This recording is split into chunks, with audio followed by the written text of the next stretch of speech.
How to export Instagram chats.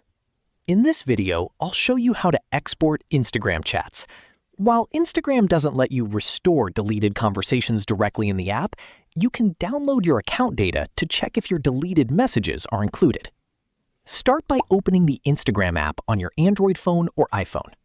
Tap your profile picture in the bottom right corner, then tap the menu icon in the top right corner and select Account Center. Next, tap Your Information and Permissions, then select Export Your Information. Click Create Export and select Export to Device.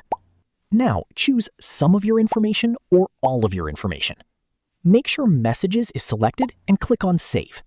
Start export and write your password. Once your download is ready, you'll receive an email from Instagram with a link to download your account data. If your deleted chats are included in the archive, you can view them there. That's it. You've learned how to export Instagram chats using Instagram's data download feature. If you found this video informative, click on like, share, and subscribe for more videos.